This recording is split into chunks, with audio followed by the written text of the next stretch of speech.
Good evening.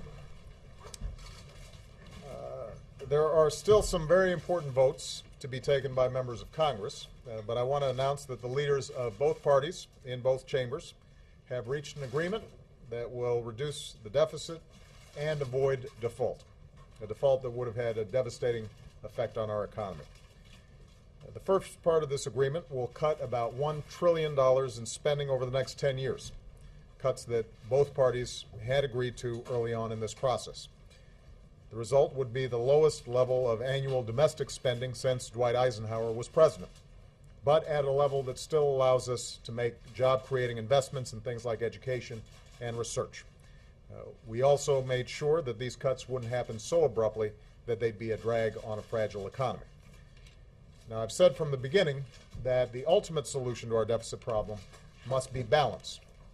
Despite what some Republicans have argued, I believe that we have to ask the wealthiest Americans and biggest corporations to pay their fair share by giving up tax breaks and special deductions.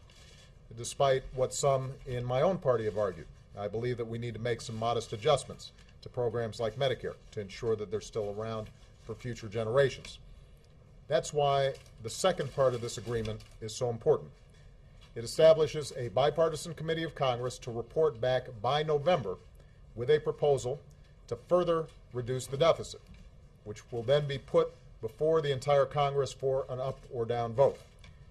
In this stage, everything will be on the table. To hold us all accountable for making these reforms, tough cuts that both parties would find objectionable would automatically go into effect if we don't act. And over the next few months, I'll continue to make a detailed case to these lawmakers about why I believe a balanced approach is necessary to finish the job. Now, is this the deal I would have preferred? No. I believe that we could have made the tough choices required on entitlement reform and tax reform right now, rather than through a special congressional committee process.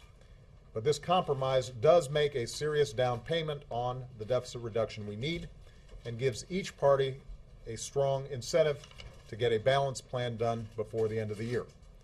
Most importantly, it will allow us to avoid default and end the crisis that Washington imposed on the rest of America.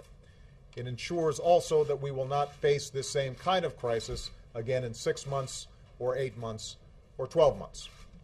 And it will begin to lift the cloud of debt and the cloud of uncertainty that hangs over our economy. Now, this process has been messy. It's taken far too long. I've been concerned about the impact that it has had on business confidence and consumer confidence and the economy as a whole over the last month. Nevertheless, ultimately, the leaders of both parties have found their way toward compromise, and I want to thank them for that. Most of all, I want to thank the American people. It's been your voices, your letters, your emails, your tweets, your phone calls that have compelled Washington to act in the final days. And the American people's voice is a very, very powerful thing. We're not done yet. I want to urge members of both parties to do the right thing and support this deal with your votes over the next few days. It will allow us to avoid default. It will allow us to pay our bills. It will allow us to start reducing our deficit in a responsible way. And it will allow us to turn to the very important business of doing everything we can to create jobs, boost wages, and grow this economy faster than it's currently growing.